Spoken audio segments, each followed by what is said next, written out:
मोहम्मद कहते हैं हम मरने के बाद मिट्टी होंगे और फिर हिसाब देंगे।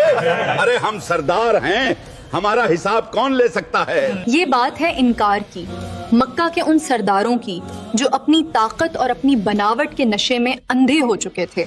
लेकिन खालिक़े कायनात ने इन मामूली से जैतून और अंजीर की कसम क्यों खाई? आखिर इनमें क्या राज छुपा है? ये बात है सूरत तीन की। वत्तीनी वज़्ज़ैतूनी वतूर सीनीन।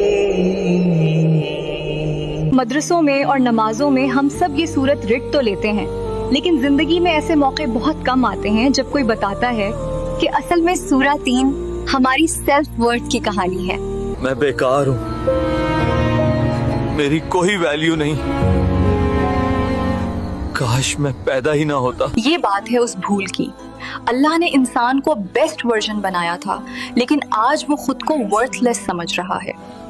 क्यों अल्लाह ने 1400 साल पहले अंजीर, जैतून और तौरे सीना की कसम खाकर इंसान को झंझोड़ा था? मक्का के लोग किस गलत फहमी में थे और आज मेरी और आपकी डिप्रेशन वाली जिंदगी में इस सूरत का क्या काम है, जानेंगे इस वीडियो में। चलें शुरू करते हैं। मोहम्मद कहते हैं मरने के बाद उठाए जाएंगे और हिसाब होगा। अरे भाई, ऐसा कैसे हो सकता है? ये बात है उस दौर की जब इंसान को अपनी फिजिकल परफेक्शन पर बहुत नाज था। स्कॉलर्स कहते हैं कि मक्का के लोग मरने के बाद जी उठने को नामुमकिन समझते थे। उनका सवाल था कि इतना कम्प्लेक्स इंसान जब खत्म हो गया तो वापस कैसे बनेगा। और सबसे बड़ी बात, वो समझते थे कि हम अमीर हैं, हम सरदार हैं, हम ही कामयाब हैं। अगर कोई हिसाब नहीं होना तो फिर मुझ जैसे कमजोर और अबू जहल जैसे जालिम में क्या फर्क रह गया? क्या हम सब मट्टी में मिलकर बराबर हो जाएंगे? फिर इंसाफ कहाँ है? यही वो सवाल था जिसने इंसानियत को परेशान किया हुआ था। अगर आखिरत नहीं है तो इंसान और जानवर में क्या फर्क है? जानवर भी खाता है, सोता है और मर जाता है।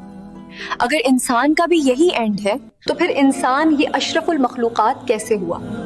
इस कंफ्यूजन को दूर करने के लिए और मक्का वालों के इस घमंड को तोड़ने के लिए अल्लाह ने सूरत 3 नाजिल फरमाई। लेकिन अल्लाह ने बात शुरू करने से पहले इन 3 जगहों की कसम क्यों खाई? अंजीर, जैतून, तौर सीना, क्या कनेक्शन है? बहुत गहरा कनेक्शन है। डॉक्टर इसरार अहमद अपनी तफसीर में फरमाते हैं कि अल्लाह ने यहाँ इंसानी हिदायत की तारीख की कसम खाई है। पहली आयत जिसमें इशारा है शाम और फलस्तीन की तरफ, जहाँ हजरत ईसा और बेशुमार नबी आए। दूसरी आयत जिसमें इशारा है माउंट सीना की तरफ, जहाँ हजरत मूसा को शरीयत मिली। तीसरी आयत जिसमें इशारा है मक्का की तरफ, जहाँ हमारे नबी पर दीन मुकम्मल हुआ। अल्लाह ये कह रहे हैं, गवाह रहना, मैंने इंसान को ऐसे ही नहीं छोड़ दिया, मैंने हमेशा हिदायत भेजी है। वाकई मैं इस कायनात का मरकज हूँ, मेरे पास दिमाग है, सोच है, फीलिंग्स हैं, मैं स्पेशल। सब बैकग्राउंड के बाद अल्लाह ने अपना फैसला सुनाया। चौथी आयत में फरमाया, मक्का वालों, तुम समझते थे तुम मिट्टी हो? नहीं। डॉक्टर फरहत समझाती हैं कि एहसन तकवीम का मतलब है कि अल्लाह ने इंसान को जिस्मानी और रूहानी दोनों तौर पर परफेक्ट बनाया। जानवर का सर झुका हुआ है, उसका मकसद पेट भरना है। इंसान का सर उठा हुआ है, उसका मकसद अपने रब को पहचानना है। मुझे और चाहिए पैसा, ताकत, मुझे किसी की परवाह नहीं, मैं ही खुदा हूँ। लेकिन यहाँ आता है वो ट्विस्ट जिसने मक्का वालों को हिला दिया। अल्लाह ने फरमाया, अगर तुमने ईमान और आखिरत का इनकार किया तो हम तुम्हें पुस्तरीन कर देंगे। मक्का के कुफ्फार यही तो कर रहे थे। वो नजर आने में अमीर थे, लेकिन उनकी हरकतें जानवरों से बदतर थीं। बेटियों को जिंदा दफनाना, कमजोरों को सताना। क्या इंसाफ होगा? क्या जुल्म करने वाला और सब्र करने वाला बराबर हो सकता है? नहीं, मेरा दिल नहीं मानता। इसलिए ये सूरत नाजिल हुई, ये बताने के लिए कि क्या अल्लाह सबसे बड़ा हाकिम नहीं?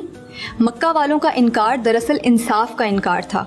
ये सूरत एक रिमाइंडर थी कि तुम्हारी परफेक्शन तुम्हारी बॉडी में नहीं, तुम्हारे किरदार में है। अगर किरदार गया तो तुम खत्म। तो चलिए अब इस अजीम सूरत को समझते हैं, सिर्फ तर्जुमा नहीं बल्कि इसके असल मैसेज को। या अल्लाह, कसम खाने के लिए अंजीर और जैतून, क्या ये सिर्फ फल हैं या इनके पीछे कोई बड़ा राज है? सबसे पहली आयत में अल्लाह फरमाते हैं, कसम है अंजीर की اور زیتون کی۔ والتين والزيتون یہاں اللہ صرف کھانے کی چیزوں کی قسم نہیں کھا رہے۔ ڈاکٹر اسرار احمد فرماتے ہیں کہ قرآن میں جب کسی پھل کی قسم کھائی جاتی ہے تو اکثر مراد وہ علاقہ ہوتا ہے جہاں وہ پھل سب سے زیادہ پایا جاتا ہے۔ انجیر اور زیتون کی سب سے بڑی کھیتی شام اور فلسطین میں ہوتی ہے۔ یہ وہ زمین ہے جہاں حضرت ابراہیم سے لے کر حضرت عیسیٰ تک ہزاروں پیغمبر آئے۔ اللہ یاد دلا رہے ہیں کہ میں نے تجھے اکیلا نہیں چھوڑا، میں نے فلسطین کی زمین سے ہدایت کا سورج نکالا تھا۔ یہ وہ جگہ ہے جہاں اللہ کی آواز گونجی تھی، جہاں حضرت موسیٰ کو قانون ملا تھا۔ پھر دوسری آیت میں اللہ فرماتے ہیں اور قسم ہے طور سینا کی۔ وطور سینین یہ وہ مقام ہے جہاں اللہ نے حضرت موسیٰ سے ڈائریکٹ کلام کیا اور انہیں تورات دی۔ پہلی آیت میں روحانیت تھی، یہاں شریعت ہے۔ مفسرین سمجھاتے ہیں کہ طور سینا پر انسان کو رہنے کے رولز اینڈ ریگولیشنز دیے گئے تھے۔ اللہ بتا رہے ہیں کہ انسان کو احسن تقویم بننے کے لیے صرف اچھی فیلنگز نہیں بلکہ ڈسپلن اور قانون کی بھی ضرورت ہوتی ہے۔ اس کے بعد تیسری آیت میں اللہ فرماتے ہیں اور قسم ہے اس امن والے شہر کی۔